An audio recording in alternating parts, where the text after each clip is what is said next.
Hey everybody, welcome back. So let's continue with our revision. हम standards की जो revision कर रहे थे उसका नेक्स्ट स्टैंडर्ड है स्टैंडर्ड 510 510, जो कि आपको बताएगा इनिशियल ऑडिट एंगेजमेंट। जब भी कोई इनिशियली ऑडिट एक्सेप्ट करते हैं हम, तो उसमें हमारा सबसे मेन प्रायोरिटी क्या होता है, ओपनिंग बैलेंसेस को चेक करना कि जो स्टार्टिंग के बैलेंसेस हैं वो सही होने चाहिए। अदरवाइज अगर ओपनिंग बैलेंसेस गलत होंगे तो जितनी भी ट्रांजैक्शन ड्यूरिंग द पीरियड होंगी, अगर हम उनको ऐड या माइनस जो भी करेंगे ओपनिंग बैलेंसेस में, तो क्लोजिंग बैलेंस गलत आएगा। क्योंकि ड्यूरिंग द पीरियड की ट्रांजैक्शन ठीक होने के बावजूद भी ओपनिंग गलत है, उसका इम्पैक्ट क्लोजिंग पे आएगा। ठीक है, तो आप 510 को ऐसे याद रखते हो क्योंकि 510 है ना, तो 10 मतलब आई, और आई से आपका इनिशियल ऑडिट इंगेजमेंट। ठीक है, लेट्स स्टार्ट। सबसे पहले हम इसके अंदर आपको देख लेते हैं क्या क्या चीज़ें कवर करनी है। मीनिंग हो कवर करना है, ऑब्जेक्टिव कवर करना है कि क्या क्या ऑडिटर का क्या ऑब्जेक्टिव होगा। फिर इसमें देखिए ऑडिट प्रोसीजर्स बताए गए हैं, ओपनिंग बैलेंसेस को कैसे कैसे चेक करना है, राइट, और एसेट्स को कैसे चेक करना है, लाइबिलिटीज़ वगैरह को, मेन को, अदर्स को। फिर लास्ट में ऑडिट का कंक्लूजन कैसे निकालेंगे, रिपोर्ट कैसे करेंगे। ठीक है, सो लेट्स कवर स्टार्ट करते हैं। An engagement in which either, देखिए ये एंगेजमेंट की बात कर रहे हैं, वो एंगेजमेंट जहाँ पे क्या हो रहा है। पहली बात समझिए, financial statement for the prior period but not audited, क्योंकि ये इनिशियल वर्ड है। इनिशियल मतलब आप पहली बार ऑडिट कर रहे हैं, पहली बार ऑडिट कर रहे हैं, इसका मतलब पिछला ऑडिट आपने नहीं किया, तो prior period were not audited, और financial statement for prior period were audited by the predecessor. मतलब या तो पिछली स्टेटमेंट ऑडिट हुई नहीं, या फिर अगर सेकेंड पॉइंट में बोलें तो अगर हुई है तो वो किसके द्वारा हुई है, कोई प्रीवियस ऑडिटर, जिसको हम इस भाषा में लिखते हैं प्रेडिसेसर ऑडिटर। ठीक है भाई, ऐसा होगा। फिर नेक्स्ट ऑब्जेक्टिव, ऑब्जेक्टिव क्या है हमारा ये करने का, in conducting the initial audit engagement auditor objective to obtain the evidence with respect to OB opening balances. क्यों करना होता है हमें, वेदर, क्या चीज़ पता करने के लिए।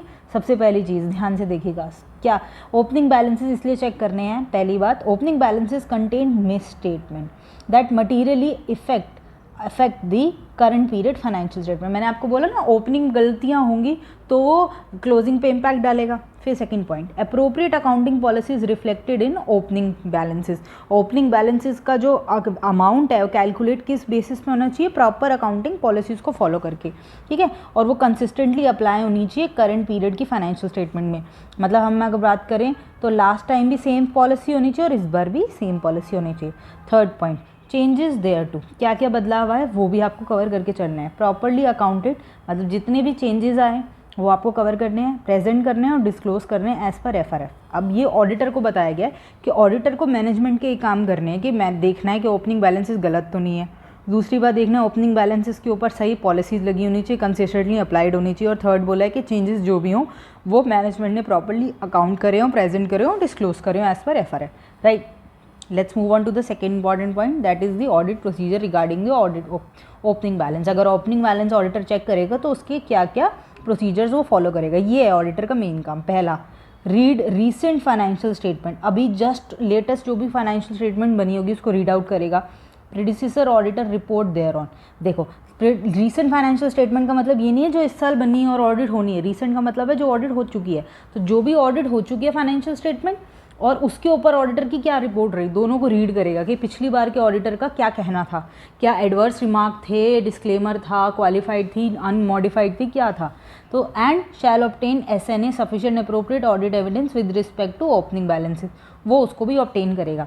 पर कैसे ऑब्टेन करेगा, बाय, अब उन्होंने बाय के आगे भी लिख दिया। अब हम पॉइंट्स में देखेंगे वो कैसे ऑब्टेन करेगा ये सब। पहला, determining the prior period closing balance, पहले तो ये चेक करेगा कि जो पिछली फाइनेंशियल बैलेंस शीट थी उस बैलेंस शीट का जो क्लोजिंग बैलेंस था वो ठीक है कि नहीं है, right. Determining prior period closing balance correctly brought forward to current period, कि वो बैलेंस सही से इस साल कैरी फॉरवर्ड किया गया है, ब्रॉट फॉरवर्ड किया गया है। ठीक है, और जो भी एडजस्टमेंट है वो आपने क्या करी है, प्रॉपरली डिस्क्लोज करी है as per prior period items. क्योंकि जो पिछले साल की आइटम्स थी रिफ्लेक्ट इस साल कर रहे हो तो पिछले साल के उसमें फ़र्क तो आएगा ना। तो वही लिखा है कि पहली चीज़ तो आपने जो क्लोजिंग बैलेंस है वो करेक्टली आपने उसको ब्रॉट फॉरवर्ड किया हो, और कोई भी एडजस्टमेंट रही हो वो आपने डिस्क्लोज की हो as prior period items in current year के पीएनएल में, उसको आपने प्रॉपरली उस नाम से रिफ्लेक्ट करी हो। B part, determining the OB reflect application of appropriate accounting policies मतलब आपको डिटरमाइन करना है कि ओपनिंग बैलेंसेस जो भी हैं वो एप्रोप्रिएट अकाउंटिंग पॉलिसी के हिसाब से होने चाहिए। तो ऑडिटर को इस पर मेहनत करनी है, काम करना है, पता लगाना है, चीज़ें गैदर करनी है। थर्ड पॉइंट, परफॉर्म वन और मोर ऑफ द फॉलोइंग। अब क्या क्या नीचे चीज़ें हैं वो चीज़ देख लेते हैं। ये 3 पॉइंट्स में कवर है, ठीक है। इसमें 3 पॉइंट्स हैं, क्या क्या आपको परफॉर्म करना है। पहला, कलर चेंज कर लेते हैं, हाँ। तो पहले में क्या बोल रहा है, if prior year financial statement audited pursuing copies of audited financial statement including this. तो सबसे पहले ऑडिटर को नीचे की चीज़ें करनी है। सबसे पहले ऑडिटर को पिछले साल की जो फाइनेंशियल स्टेटमेंट ऑडिट हुई है उसकी कॉपीज़ मांगनी है, प्लस ऑडिटेड फाइनेंशियल स्टेटमेंट जो हुई थी और प्लस उसके साथ ऑडिट रिपोर्ट थी, उन दोनों की कॉपी लेनी है। इवैल्यूएट करना है कि क्या ऑडिट प्रोसीजर परफॉर्म करने चाहिए हमको, कब, करंट पीरियड में, क्योंकि आप करंट पीरियड को ऑडिट करने जा रहे हो और आप न्यू ऑडिटर हो। तीसरी चीज़ है perform the specific audit procedure. आपको जितने भी स्पेसिफिक ऑडिट प्रोसीजर लग रहे हैं कि आपको उससे एविडेंसेस मिलेंगे, तो आपको वो सारे प्रोसीजर्स करने चाहिए to obtain the sufficient appropriate audit evidences regarding the OB, opening balances, right. तो ये चीज़ मैंने बता दी, क्लियर कट है केस है।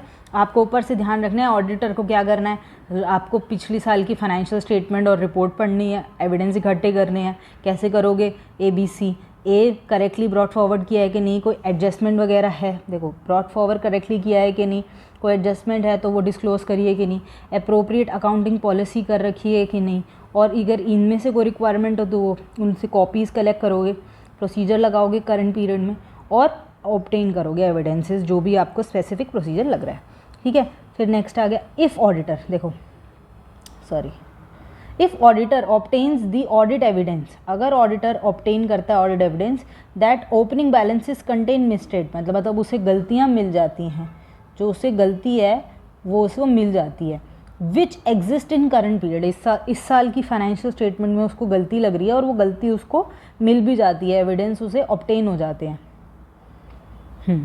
देन कम्युनिकेट द मिसस्टेटमेंट, जो भी गलतियाँ उसको मिली हैं वो किसको बताएगा, to appropriate level of management या फिर TCWG, मतलब जो भी गलतियाँ मिली हैं उसे किसको कम्युनिकेट करनी है, TCWG को या फिर मैनेजमेंट को।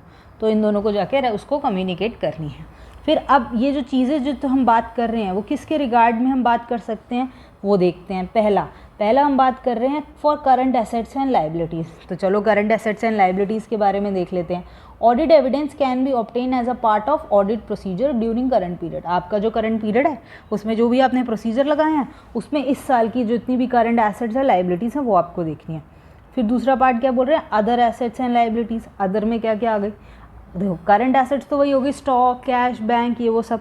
अदर में अदर जितनी भी आपकी एसेट्स हैं उसमें आपको क्या देखना है, एग्जामिन करने हैं सारे रिकॉर्ड्स को और कंफर्म करना है। क्योंकि देखिए अदर एसेट्स में यही होगा कि आपके पास जो भी चीज़ें अदर हैं, फिक्स एसेट्स हैं, ये हैं, तो आप बुक्स चेक करोगे, बुक्स में आप चेक करोगे फिक्स एसेट जितनी बताई हैं उतनी है कि नहीं है, वैल्यूएशन ठीक है कि नहीं है, राइट, ये सब। और अगर कोई चीज़ आपने प्लेज कर रखी है, लोन ले रखा है, लॉन्ग टर्म हो गई ना अदर एसेट्स, तो लॉन्ग टर्म में आप ले सकते हो कि लोन्स एंड एडवांसेस चल रहा है, तो वो थर्ड पार्टी के बाद अगर कुछ है तो कन्फर्मेशन लोगे उससे फॉर ऑब्टेनिंग द एविडेंसेस। तो दोनों चीज़ें कवर करो, करंट वाली भी कवर करनी है और अदर्स भी, मतलब फिक्स्ड भी और करंट भी दोनों, राइट।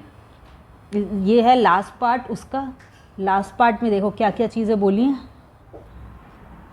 तो कह रहे हैं ऑडिट में कंक्लूजन, मतलब ऑडिटर जब कंक्लूजन देने लगेगा तो कंक्लूजन देने के बाद वो क्या रिपोर्टिंग देगा वो दोनों हम देख लेते हैं। पहला, if auditor unable to obtain sufficient appropriate audit evidences, अगर उसको नहीं मिल रहे, मतलब नहीं मिल पा रहे हैं ना, नहीं मिल पा रहे मतलब उसने बहुत कोशिश करी पर उसे मिल ही नहीं पा रहे रिगार्डिंग द ओपनिंग बैलेंसेस, तो वो क्या कर देगा, सीधे अपने यूज़र्स को मना कर देगा कि मुझे कुछ नहीं मिला, जिसको हम डिस्क्लेम बोलते हैं। वो क्वालिफाई कर देगा रिपोर्ट को, देखो इसमें ये प्रॉब्लम है कि मैं आपको जवाब नहीं दे सकता, राइट।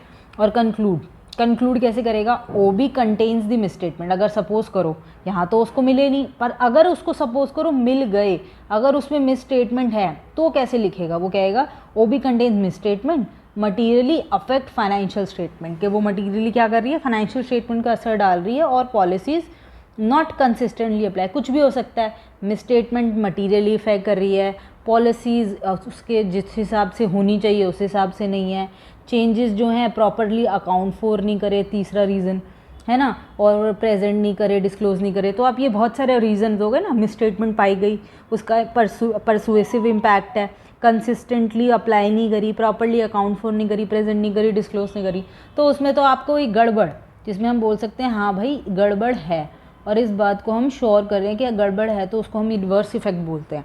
तो ऑडिटर क्या करेगा, पहले वाले केस में तो बोल नहीं सकता तो डिस्क्लेम करा, अगले वाले केस में क्वालिफाई और एडवर्स बोल देगा, राइट। सो गाइज ये बहुत छोटा स्टैंडर्ड था, आराम से रिवाइज हो जाएगा, एग्जाम से पहले इसको ज़रूर 3 बार रेफर करके जाएं, क्योंकि ये सारे स्टैंडर्ड अपने आप में फ्लो चार्ट में बने हैं, तो आराम से आप पेपर में याद कर लेंगे कि हाँ ऐसा ऐसा था, और जिस भी पार्ट को पूछा जाएगा उसको आराम से बता पाएंगे। ठीक है, थैंक यू सो मच।